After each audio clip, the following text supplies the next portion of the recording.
నమస్కారం. మా Gulf news కి స్వాగతం. ప్రతిరోజు 6 దేశాల తాజా వార్తలు మీకు అందించబడుతున్నాయి.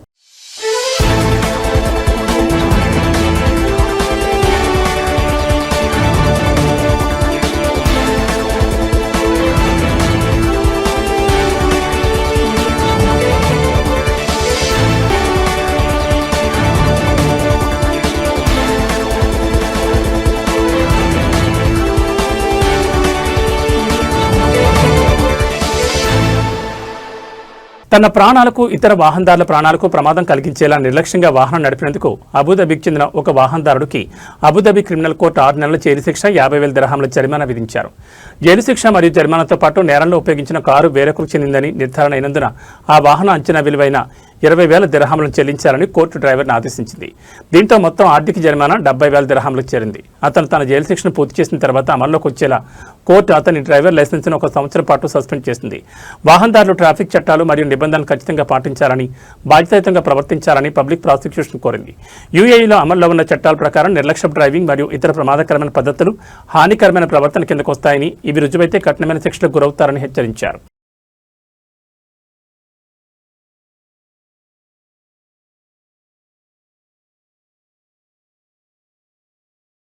మాదక ద్రవ్యాల దుర్వినియోగం మరియు అక్రమ రవాణాకు వ్యతిరేకంగా అంతర్జాతీయ దినోత్సవాన్ని పురస్కరించుకుని మాదక ద్రవ్యాల వ్యతిరేక అవగాహన ప్రదర్శన మస్కట్ మాల్లో ప్రారంభమైంది. రాయల్ ఉమెన్ పోలీస్ మాదక ద్రవ్యాలు మరియు సైకోట్రోపిక్ పదార్థాల నిరోధక డైరెక్టరేట్ జనరల్ ఆధ్వర్యంలో ఈ ప్రదర్శన నిర్వహించారు. సామాజిక అభివృద్ధి మంత్రిత్వ శాఖ under secretary Sheikh Rashid bin Ahmed Al Shamsi ప్రారంభించారు.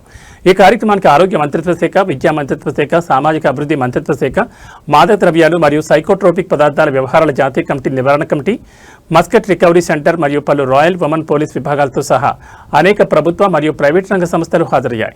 మాదక ద్రవ్యాల ప్రమాదాల నుంచి వ్యక్తులను రక్షించే బలమైన నివారణ సంస్కృతిని పెంపొందించడానికి ప్రభుత్వ సంస్థలు మరియు విస్తృత సమాజం మధ్య భాగస్వామ్యాలను బలోపేతం చేయడమే ఈ ప్రదర్శన లక్ష్యమని ఈ సందర్భంగా మేజర్ హరీబ్ బిన్ హమీద్ అల్ బుసైది అన్నారు. మాదక ద్రవ్యాల వ్యసనం వల్ల కలిగే ప్రమాదాల గురించి ప్రజల్లో అవగాహన పెంచడానికి మరియు నివారణలో చురుకైన పాత్ర పోషించేలా సమాజాలను ప్రోత్సహించడానికి ఈ ప్రదర్శన నిర్వహించినట్లు first lieutenant Kahlan bin Saeed Al Mayahi తెలిపారు. ఈ ప్రదర్శనలో మాదక ద్రవ్యాలు మరియు సైకోట్రోపిక్ పదార్థాల దుష్ప్రభావాలను తెలియజేసి అనేక విద్యా ప్రదర్శనలు మరియు అవగాహన సామగ్రిని ప్రదర్శించారు. మాదక ద్రవ్యాల దుర్వినియోగాన్ని ఎదుర్కోవడంలో మరియు జాతీయ నివారణ ప్రయత్నాలకు మద్దతివ్వడంలో వారు చేసిన కృషి గుర్తింపుగా పాల్గొన్న సంస్థను సత్కరించారు.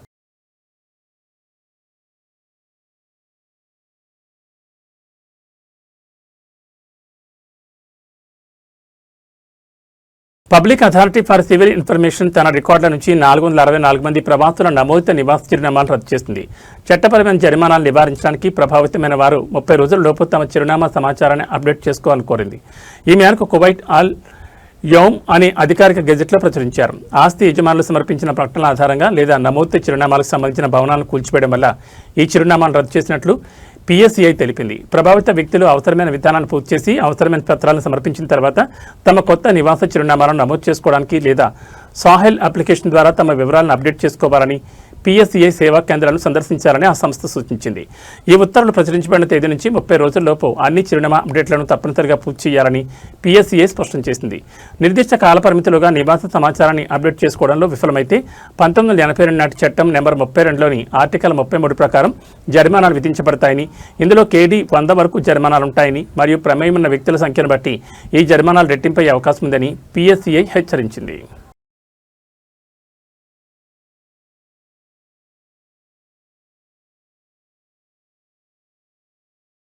ప్రభుత్వ రికార్డుల ప్రకారం అతని వయసు 57కు బదులుగా 58 అని జనన ధృవీకరణ పత్రం రుజువు చేయడంతో బహ్రెయిన్కు చెందిన ఒక వ్యక్తి తన పాస్పోర్ట్ మరియు గుర్తింపు కార్డులో చూపిన వయసు నుంచి 1 సంవత్సరం తగ్గించాలని కోరుతూ దాఖలు చేసిన కోర్టు కేసులో విజయం సాధించాడు. అతని పుట్టిన తేదీని జూలై 17, 1967 నుండి జూలై 17, 1968కి మార్చాలని సమాచార మరియు గవర్నమెంట్ అథారిటీ మరియు జాతీయత పాస్పోర్ట్లు మరియు నివాసాల జనరల్ డైరెక్టరేట్ను ఉన్నత పరిపాలన న్యాయస్థానం ఆదేశించింది. ఈ మార్పును వారి రికార్డులను నమోదు చేసి కొత్త గుర్తింపు పత్రాలను జారీ చేయాలని ఆదేశించింది. అంతకుముందు పుట్టిన తేదీని మార్చడానికి ఆ 2 సంస్థలు నిరాకరించడంతో ఆ వ్యక్తి కోర్టును ఆశ్రయించినట్లు అతని న్యాయవాది అబ్దుల్ ధీమ్ హొబైల్ తెలిపారు. తన జనన ధృవీకరణ పత్రంలో చూపిన విధంగా తాను జూలై 17, 1968 జన్మించానని ఆ వ్యక్తి కోర్టుకు తెలిపాడు.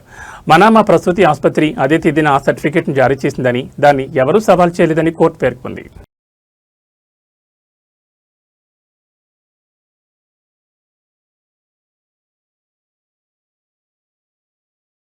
లొసైల్ ట్రామ్ నెట్వర్క్లోని కొన్ని అట్ గ్రేడ్ స్టేషన్లు తాత్కాలికంగా మూసివేయబడిన నేపథ్యంలో ప్రభావితమైన ప్రాంతాలను అనుసంధానించేందుకు కొత్త మెట్రోలింక్ మార్గాలను ప్రకటించారు. రౌదత్ లూసెల్ ప్రాంతానికి కొత్తగా M154 మెట్రోలింక్ మార్గాన్ని ప్రవేశపెడుతున్నట్లు దోహా మెట్రో తెలిపింది.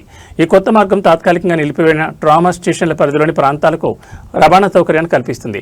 ప్రభావితమైన స్టేషన్లలో Lusail stadium, Al Khail street, Rawdat Lusail, downtown Lusail, Fox Hills north, Al Yasmeen Seef, Lusail north, Crescent Park north మరియు ఎర్కియా ఉన్నాయని పేర్కొంది. వీరికి M154 మెట్రోలింక్ రూట్ అందుబాటులో ఉంటుందని తెలిపింది.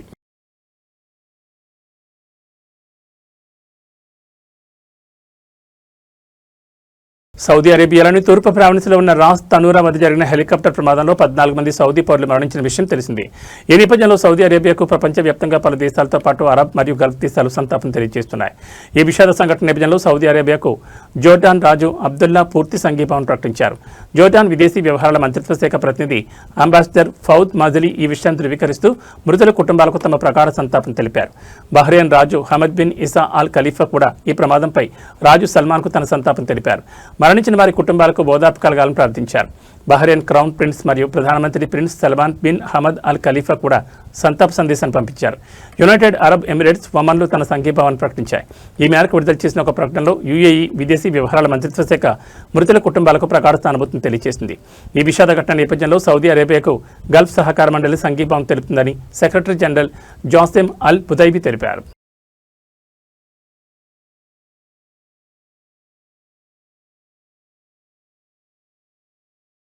ఇవి మా గల్ఫ్ న్యూస్ విశేషాలు. మరో బులెటిన్లో మళ్ళీ కలుసుకుందాం. నమస్కారం.